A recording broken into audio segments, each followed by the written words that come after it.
We're pleased to have Dannielle Tegeder return to MICA.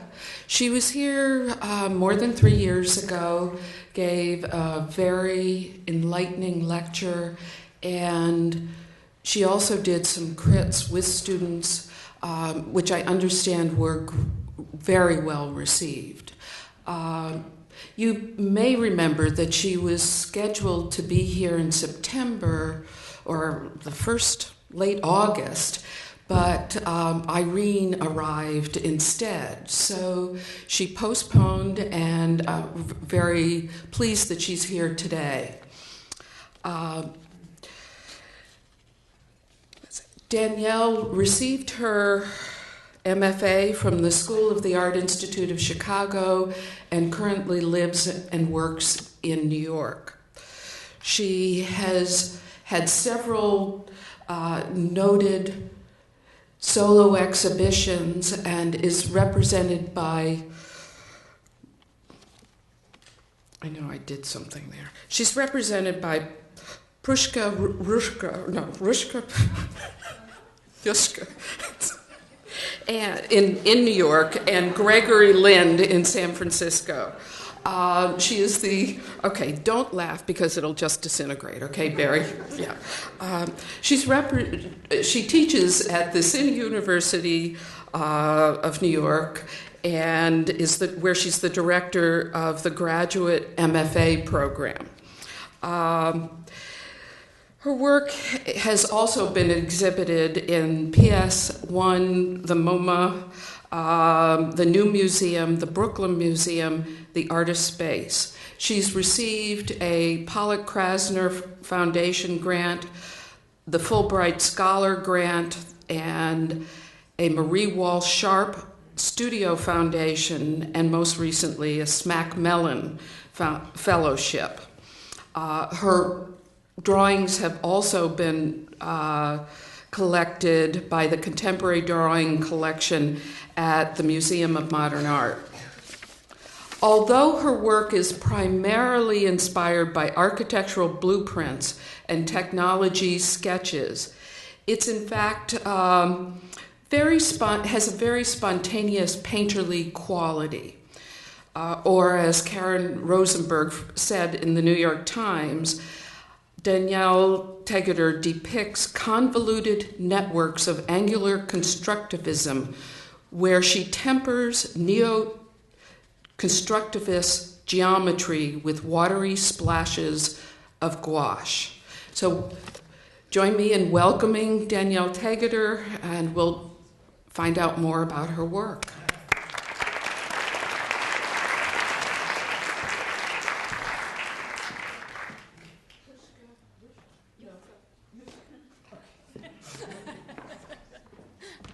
Thanks, Christine, for that. And it's great to finally be here. I love coming to MICA. You guys are so lucky. This is really a beautiful, beautiful school. Every time I come, I'm really very impressed. So, as Christine said, I was scheduled for August, and then the hurricane came, and then an earthquake was followed in New York 2 days later. So thank God there was no natural disasters this time. How am I doing? Can you hear me? Fabulous. Okay, so I just want to, thank MICA and thank, Barry and Howie for bringing me and rescheduling me. And what I'm going to do, because we're already at 12:11, I'm going to bring you through about 50 slides, but I'm going to try to do it fairly quickly for about 40 minutes or so, so then we have about 10 or 15 minutes for questions, because I know that you guys are headed out to classes at 1 o'clock. So let me just go back. This is actually the end of the lecture. Rather, you actually don't see the whole thing beforehand. Is Ricardo here? Danielle,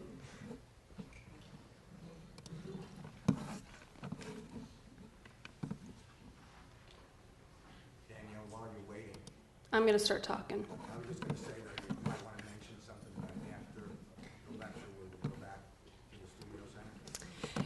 Yeah, I'm headed to the senior studios after this, and at 4 o'clock I'll also be doing a talk in Christine's class on professional development. 4 or 5?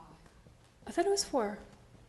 Is it 4? Well, you could, But if I'm going to announce it, yeah. Well, whatever is good for you two. I could bring along. I can do either there. Just Well, she thank you. So I'm going to start. Let me just say that at 4:30, Dannielle is going to be in my professional practice class and talk specifically about applying to grants, residencies, and her successful experiences in doing that. 4:30, 15:15. It's the room just to the right when you walk in the door. Okay, so I'm going to bring you right now to my studio in New York. So I have a studio in the Elizabeth Foundation, which is in Midtown, and that's part of a studio program that gives subsidized space to artists in New York, so they can stay in Midtown. Can you guys hear me pretty well? Good. And I'm just going to talk a little bit about, where I'm from. I'm from New York, and I grew up upstate, not from a family of artists, and that factors into my work. As I move through, I'll tell you. And I went to SUNY Purchase for my undergraduate. I was a painting major. And then I went to the Art Institute of Chicago for my MFA. And I spent quite a long time in Chicago. I spent about 10 years there before I came back to New York.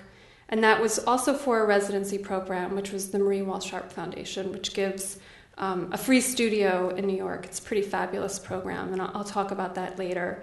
So you get a studio for free in New York, and it's quite wonderful. So that's how I came back, and I've been there ever since.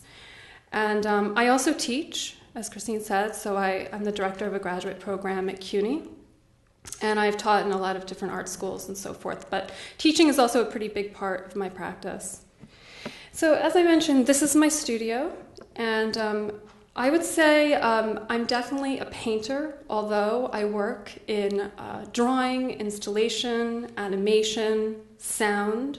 So I really think of painting as a very traditional medium and a very transgressive medium, meaning that my work has a traditional framework in formalism, definitely in abstraction, but it also very much transcends that and goes into media and animation and installations and so forth, which I'm going to be showing you. It's just some of my materials. And I'm going to begin just showing you some references of things that inspire me. And a lot of my work is very much based in drawing and in line. And this is an early piece from 1970 by a choreographer, Trisha Brown, drawing this line up, up the side of this building, which I think is really wonderful. And at that time, artists and dancers and writers, they all really, fed off one another in New York. And that very much interests me. This is the Eva Hess piece. Some of you probably know. This is an artist. She's in her 70s now in New York City. Her name's Morgan O'Hara. And what she does is actually trace movements of people's hands. And this is like a changing of a guard. This is a Mona Hatoum piece. So obviously a sculpture, but for me, the structures and networks of lines are really inspiring. This is a Francis Alice piece, who's a Belgian artist, but he lives in New York City. And he lives in Mexico City. And he just recently had a solo show at MoMA last year. Some of you might have seen this. But this is him walking a green line. So I do like when things escape from the canvas or from the paper and go kind of out into the real world. This is a Fontana piece, or when line also becomes very physical, where things are opened or constructed in a different way. And my work also is very much about systems and how things work. I would say I make like systematic abstraction. And this is a piece from the 90s. It was an artist, Mark Lombardi, who made these giant networks of information, essentially. And it was quite interesting right around 9/11. He actually committed suicide, sadly, but in 9/11, the FBI went and actually took all of his research because he made all these incredible connections between people and politicians. So having that vast amount of information, having connections with one another, definitely interests me. And this is a Monika Samuski, who's a young Polish artist who is taking black tape. I also make some wall drawings I'm going to show you. So I'm going to start out with some earlier pieces. And all of these are, I'd say, about 5 by 7 feet, so they're quite large. They're on a very heavy paper called Fabriano Murillo. It's almost like a cardboard, because how I work is I'm drafting and I'm taping and masking, so I'm constantly really working the paper. And they're segmented, so they're kind of put together. There's 4 sheets for each of them. Let me just go. Here's the first one. So a lot of my work is inspired by blueprints and architectural plans, and these were fictional plans for cities. So there are about 200 elements in them that kind of reemerge in different drawings, and they have different names, different functions. For example, all the checkered routes are called escape routes. All the lines act like tunnels. That chrysalis form you see with the triangles in the middle on the top is called a safety chrysalis. And I think of that as an open kind of architectural form. So I would build these fictional cities, and I would name them as well. And this was also coming at a time in New York where there was a resurgence. It was right after 9/11, and there was a resurgence in this Cold War architecture of how can you really build a city underground, or can you really build a safe city? And this line going across the top, and I'm going to take you to the next one, denotes like above ground and below ground. So the black in this drawing is all below ground. And how these are drawn, I definitely went to art school, obviously, but my whole family are steam fitters, and many of you probably don't know what that is. But steam fitters basically do the planning of huge kind of industrial plumbing and heating. And my whole entire family, my father and my cousins, my father was the foreman. Everyone in my family really went into the union to do this. So I grew up with a lot of mechanical drawing and drafting on the kitchen table. And at that time, the drawings were completely beautiful and hand-drawn. And they would draw these kind of incredible industrial systems. And, basically I probably would have been a steam fitter. But about 12, I realized I was a girl. There still are no female steam fitters. The rest of the unions have kind of caught up. But my work is very much inspired by that type of drawing. And I still use kind of old architectural tools that are archaic now at this point, because everything is done digitally. At this point, and I'm going to take you to this, I was teaching at Cornell. And that department is an art and architecture department. I had fabulous architecture students in my classes. And I really wanted to build my city. I had also spent 4 or 5 months in Mexico City, which was, of course, this incredibly sprawling city. And I decided to build the drawing, essentially, so there are all the elements. So this is about 30 feet of platforms with mirrors, and it would reflect this very industrial ceiling. So walking through, you see the drawings in the back, you would make connections of the elements and the pieces, and it would become almost like a 3-dimensional drawing. After that, and I'm moving through about 6 years, when you make something in 3D, it's very interesting what happens to your space, because I was very used to working in a flat kind of plan-like form. And after building this 30-foot city, I came back to the drawings, and my sense of space really had become very physical. And the drawings really gained a lot of dimension. So you can see they became much more angular. There was a lot more depth in them.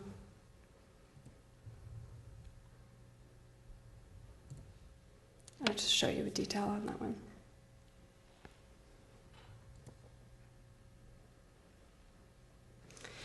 At this point, I was also writing a lot. I do a lot of conceptual writing. I would say you can probably categorize it as poetry, but it's very conceptual poetry, not narrative. So I was naming the elements in these drawings, and I was coming up with maybe 2 to 3 paragraphs for the titles. And I have a title in here I'll show you as we move along. So that's also a big part of these. The titles would act, pretty much as a guide in them. Oh, maybe I took it out. So sorry. You can find it on my website. I'm not going to read it to you because it's 3 to 4 paragraphs. But there's many, like this area in here in the center with these spots is an expulsion area. So it would be the name of the city followed by the listing of all the elements. And they also had very different properties, and I really thought of them as cities. Like this was a nocturnal city. There were ones that were set in a desert. There were ones that were much more of a fantasy. I was very inspired by Italo Calvino's book, Invisible Cities. If you haven't read that, really a beautiful, beautiful book of fiction where he kind of constructs a fictional city in writing. So for me, this was a visual component of that. So I'm going to move you along to some wall drawings and sculpture. This, and just again, I'm going to start each section with some references. This is a Zaha Hadid post office. Wouldn't it be amazing if our post offices looked like this in America? It's in Poland.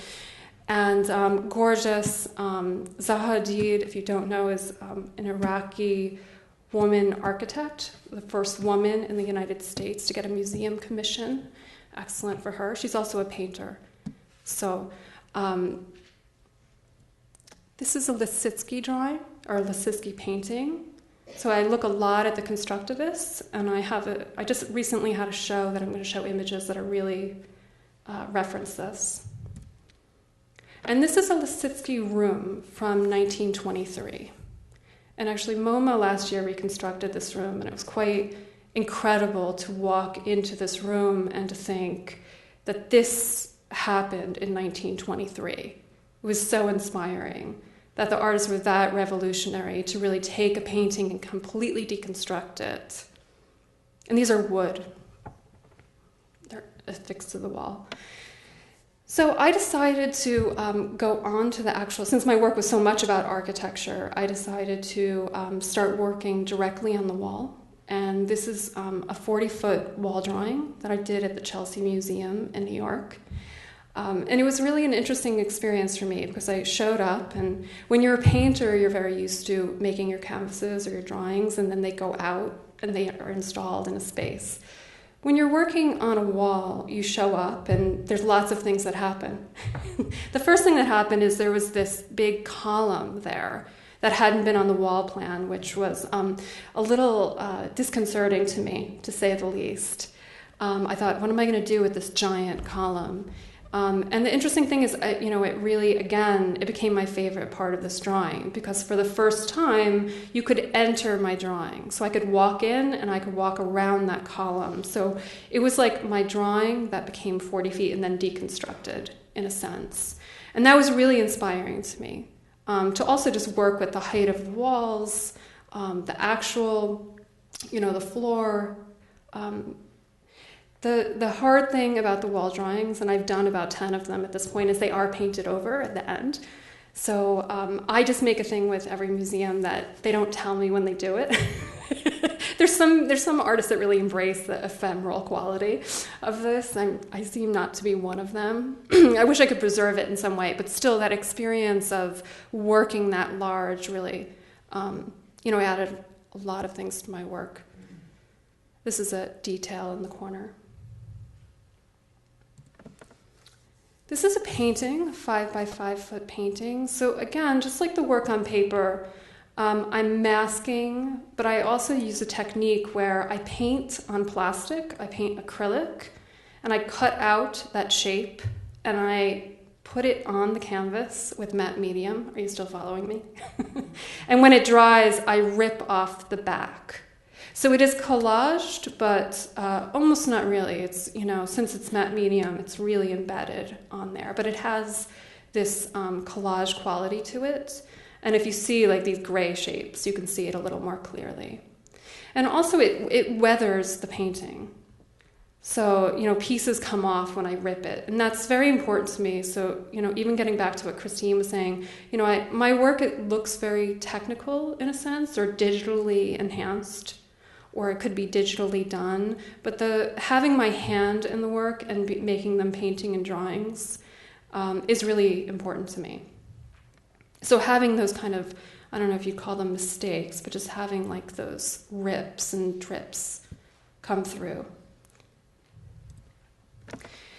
This is a sculpture that was made from that painting. So sometimes the work is, keeps translating into a different media. And this is an 8-foot long, it's mahogany, and it's green glass.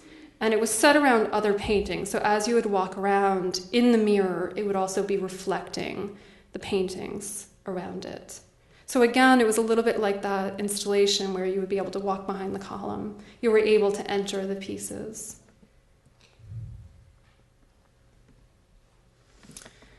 So I'm moving into, this is a show that I recently did, a very long 2-year show that I used sound with the abstraction. So again, instead of kind of deconstructing it in space, I translated it into sound. And just to show you a reference, this is Kandinsky. And so again, I was looking at a lot of the constructivists at this period, and also Kandinsky, and was very interested in this relationship between sound and drawing and painting. This is an image of the room. This is called the Library of Abstract Sound.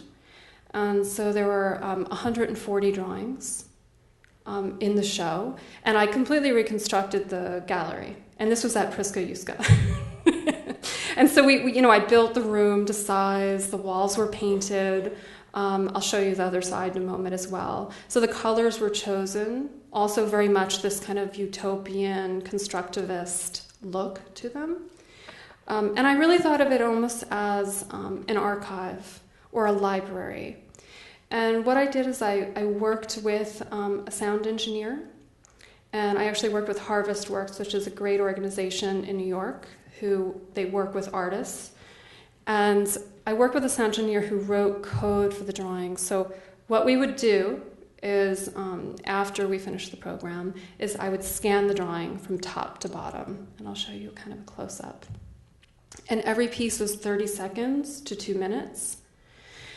So the whole show was actually 7.5 hours of sound. And there were no lyrics or anything like that, but each one was quite different. So for the first, and actually, as it would scan from the top to bottom, and every time it would hit a shape, it would make a sound. So some of them were more minimal, some were funny, some sounded ominous to me. And there was actually a video monitor when you walked into the library that showed which drawing was playing. But when you walked in, you were really immersed in that sound, and that was very important to me. I didn't want people to have headphones. I wanted you to, again, be able to enter this experience. And I'll just show you a detail. The sound is on my website, so if you'd like to look, I'm going to show you an animation, so I don't also play sound for you. But you can kind of imagine. And this is a image walking out, and you come into the rest of the exhibition, which had large drawings and mobiles. And that's one of the mobiles. So these were made, again, referencing the drawings, like the mahogany sculpture that I showed you. And they were copper and stained glass and porcelain. I'll show you an image.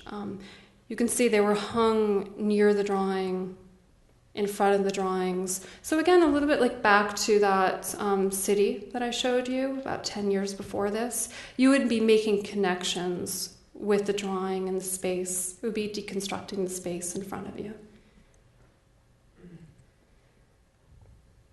The stained glass was also really beautiful to work with, and you could really look through it.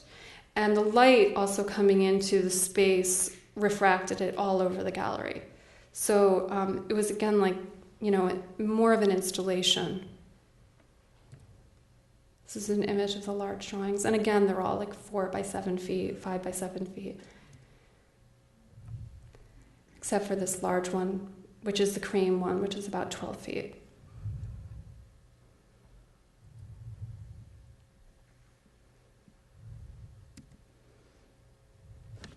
After the show, I did a project that I wanted to do for a long time. I made animations from these 5 drawings. And instead of the drawings generating sound, I had a collaboration with five composers around the world that they lent their music to me. And then I choreographed the drawing in animation around their music.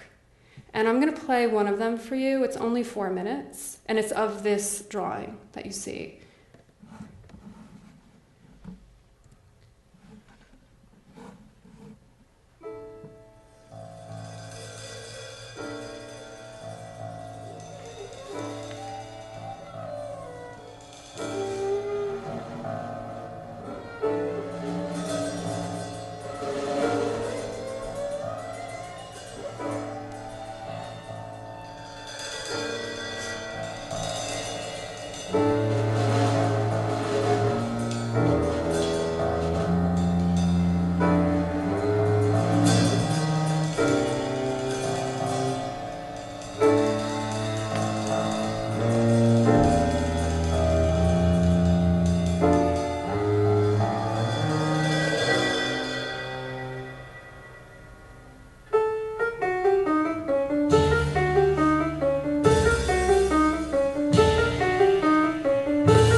So if you want to see, there are 4 more of those animations, and if you go onto Vimeo and you type in my last name, Tegeder, they'll come up.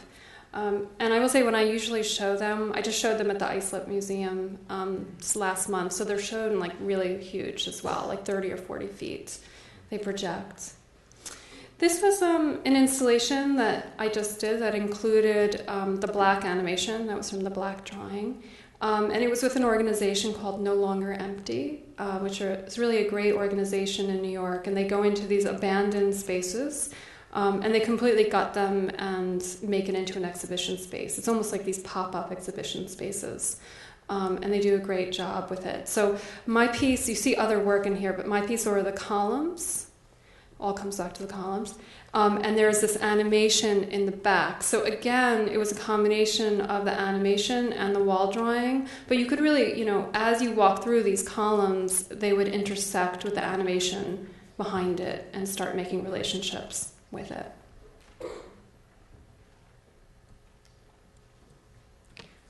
Okay, I'm going to go on to work from the really brand new work, which is a series of paintings.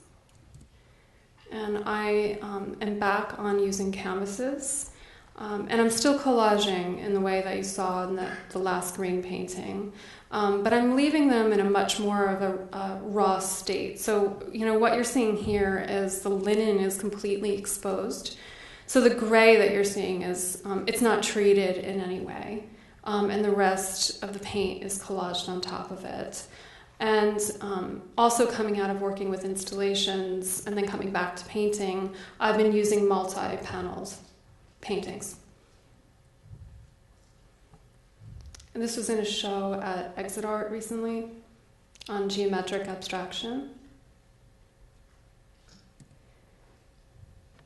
And these last two that I'm going to show you really start, again, interacting with the floor and the ceiling. So what I do is I take the paintings with me, and they change for each space, because in the same way the wall drawing does, the space changes things quite a bit.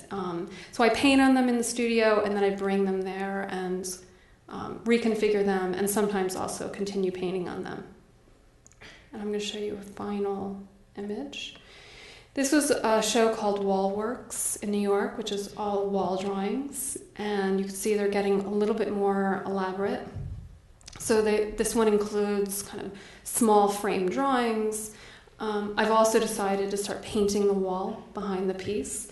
So they are very much, for me, they're very traditional paintings. This is really about abstraction, in a sense.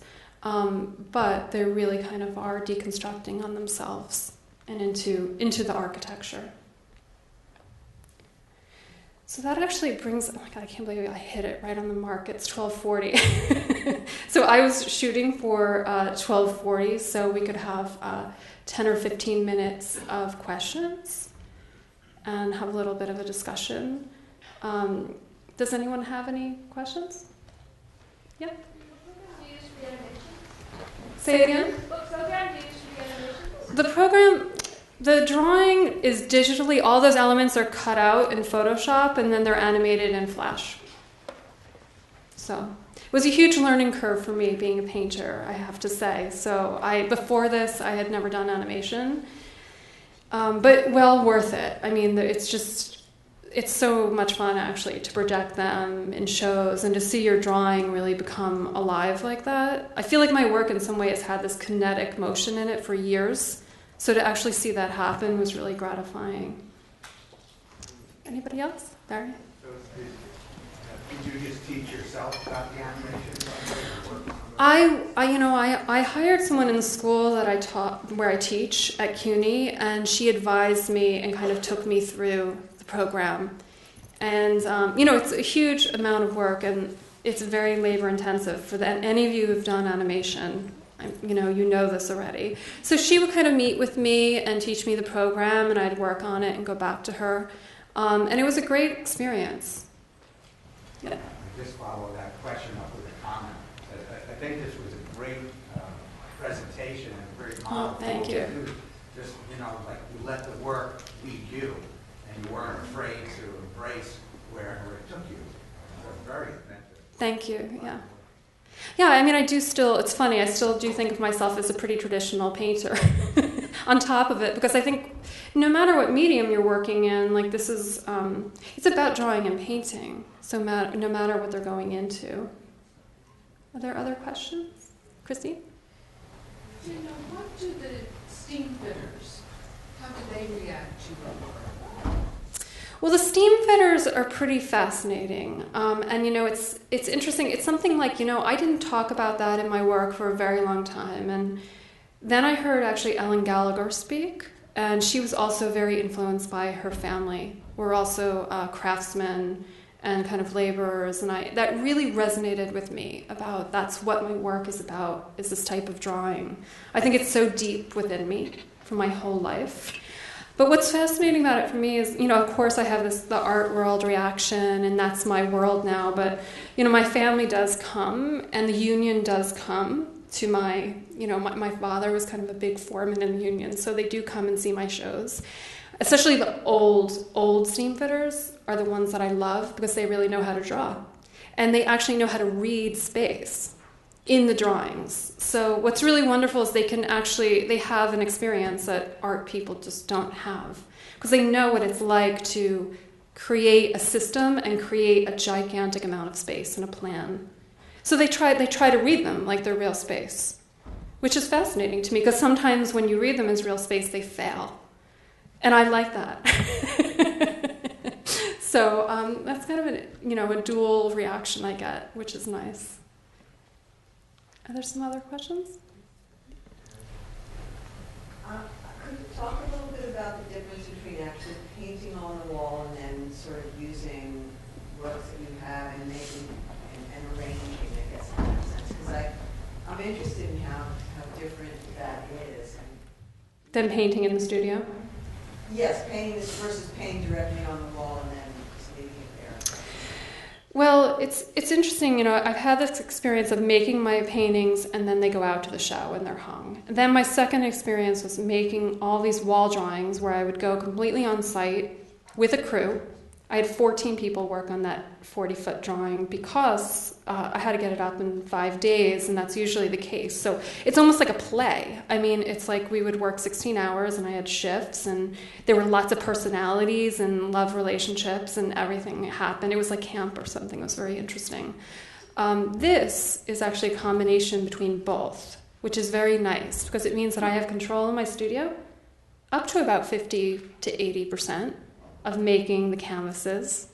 And then I go on site, and there still is that element of working with the architecture, painting the wall, having unexpected things happen in the wall or the architecture, having these challenges, and then kind of also constructing them in the space.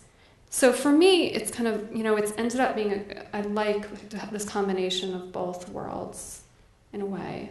And I usually bring a lot more, and I don't use some of the paintings.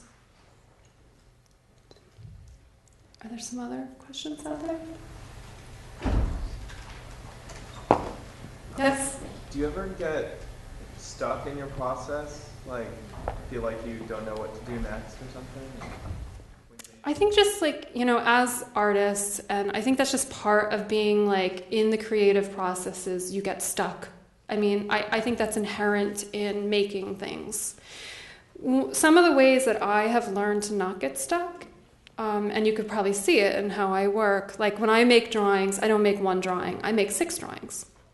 So I make 6 drawings in my studio. I have a series, and I go from drawing to drawing to drawing. So I'm constantly, when I'm bored or I'm stuck, I go to the next drawing.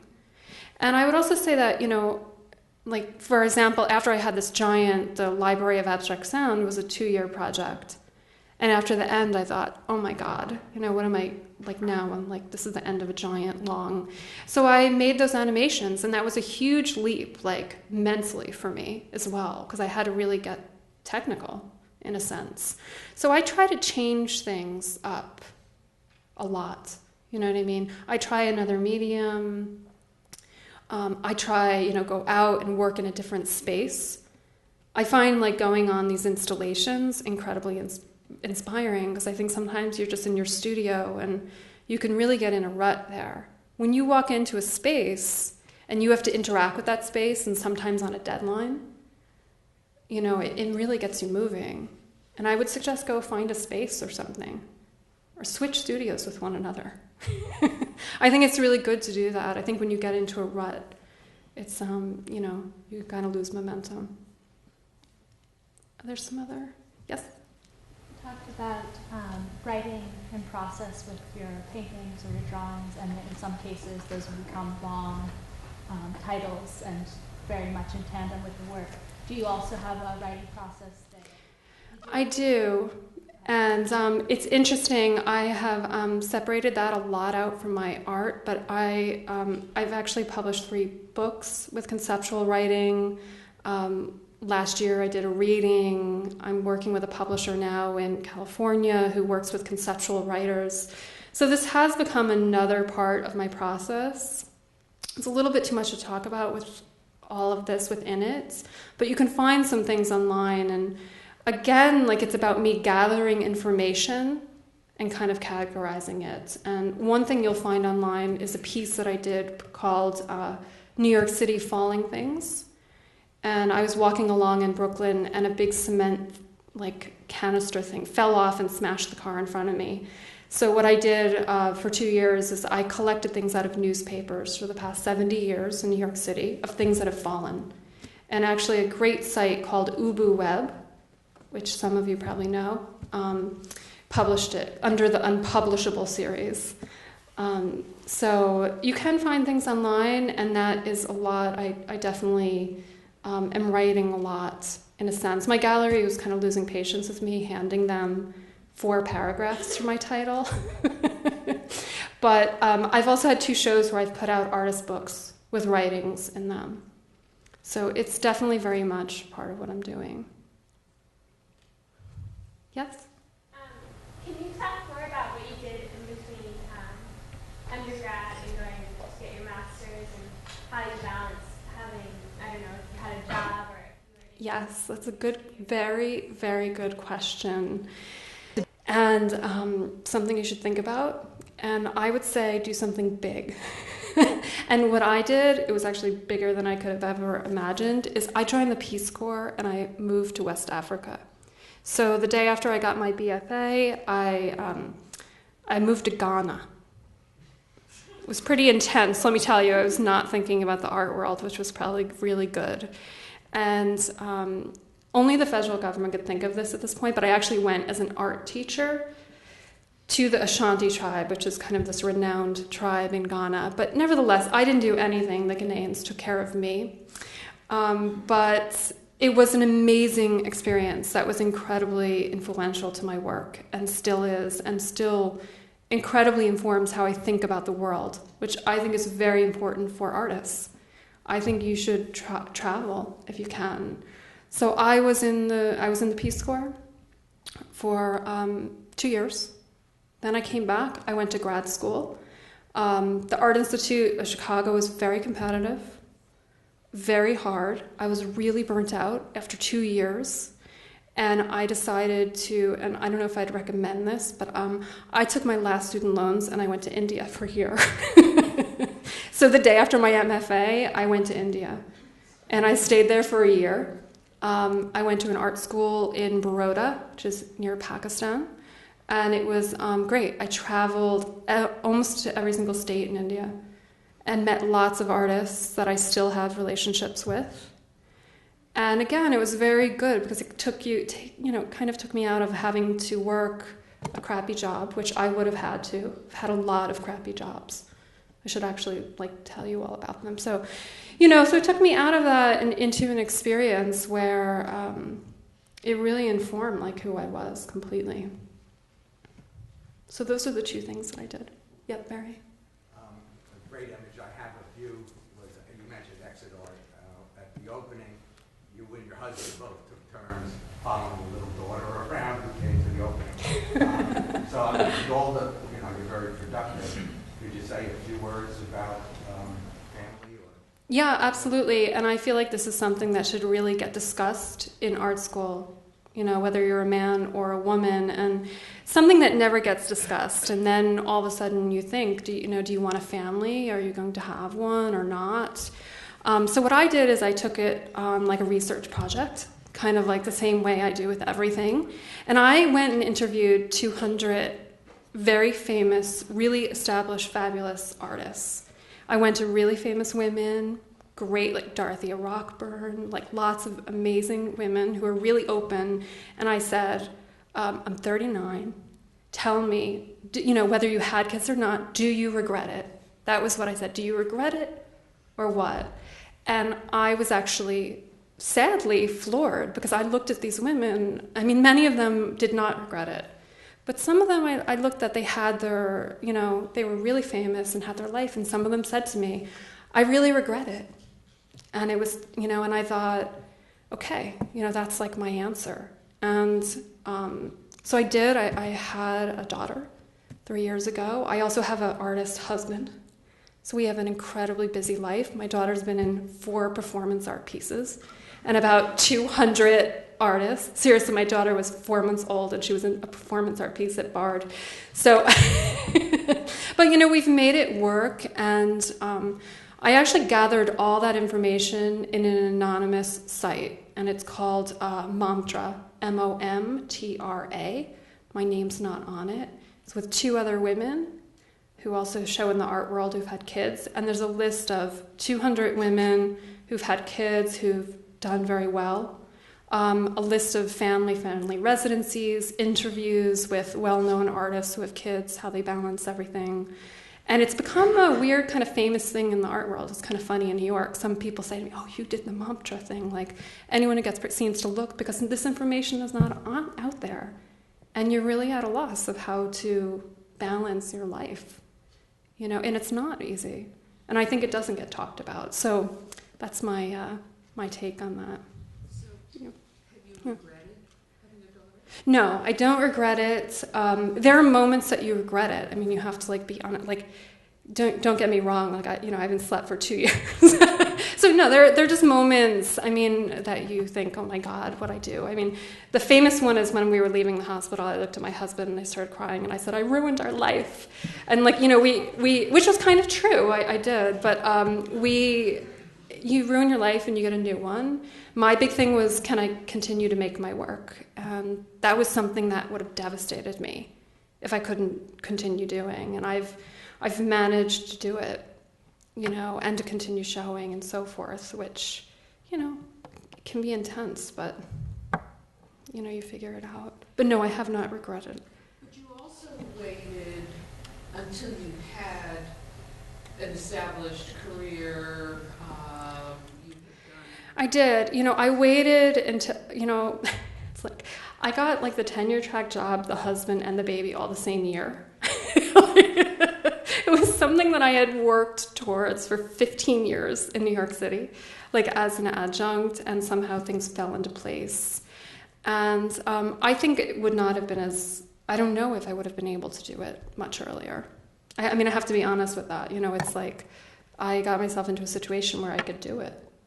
But I waited a very long time, and we will also only do it once, So everyone always wants to talk about this. So amazing to me. It's people are hungry for this information. It's interesting.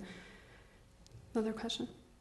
I was wondering how you managed to balance teaching with all of these other responsibilities and dreams and goals. Mm-hmm. Well, this semester I'm on sabbatical. So that's quite nice. But, I have always taught, and I will say, I also always worked when I was in art school. I waitressed as a cocktail waitress for 7 years. I was one of those, horrible, people in Macy's, who spray perfume on you. Be nice to them. They could be artists. I was, a figure model. I could go on and on and on. And the good part about that is that I always learned how to balance my work with having a job. You know what I mean? So it was never that I had 7 years in school where I wasn't working. So when I came out, it was, it continued on that way. And I've gotten very organized. I'm a really organized person. So, I apply for grants. I go to my teaching job. I have a schedule in the studio. I have studio assistants, who help me, who do a lot of the packing and the work or things like that. So, it's I've read books on how to organize your time, things like that. I think all of us have read this, right? So that's helped a little bit, actually, because an incredible thing is you don't realize how much time you waste, on Facebook. No Facebook for me in the studio anymore. Because if you sit and actually add up the amount of time you're on your phone or online, it's interesting when you talk to people who organize time for business people. They say that you only should check your email in the morning, respond to anything you need to, and only once again at the end of the day. You know, that's all you really need to do. But most of us check our email about 12 times an hour. That's like the estimate now. Seriously. Well, all of us are guilty of this. If you're sitting there, it's like, you know, you're always waiting for a message to come through. So I've tried really stopping some of those things, and that's helped my time. That's one of the things. You know, there's a lot of other ways to waste time too, which I'm guilty of. Yep. How I got into teaching? Yes. At the Art Institute of Chicago, I was asked to start teaching in an early college program. So that was my very first teaching job. I then went on to like a technical design school. I got offered some classes, and it slowly built up. But you know, you end up being an adjunct or teaching through people that you know you've been in school with. There's 2 people I went to undergraduate with. This is incredible. 15 years ago, who gave me adjunct teaching jobs when I needed it. If you could have told me 15 years later that that would have been the case, I definitely wouldn't. So, you know, it slowly developed. My first big teaching job is I decided to move to Cornell. I got offered a visiting position, and so I moved to Cornell. I decided to leave New York and get some really good teaching experience, and it was great. And then I came back and continued teaching. I did sabbatical replacements and things like that. And it slowly built up. But I was always teaching, and I always knew I wanted to teach. That's what I really wanted to do, you know, along with my work. So I was constantly kind of developing that along with my work. Some other questions? I think we should bring it to a close, but I just want to say one more thing. Anybody who'd like to meet Dannielle up close, come on down, and she's going to be over in the studio center this afternoon from about 2 to 4. If you would like her to stop in your studio, or you want to talk about something, come down and we'll make a little sign-up chart, and you can do that. Also, don't forget, if you want one of those books about some of those artist residencies, they're right up on the ledge of the counter there. Thanks. Thank you. I just want to thank you. Hope to see some of you today.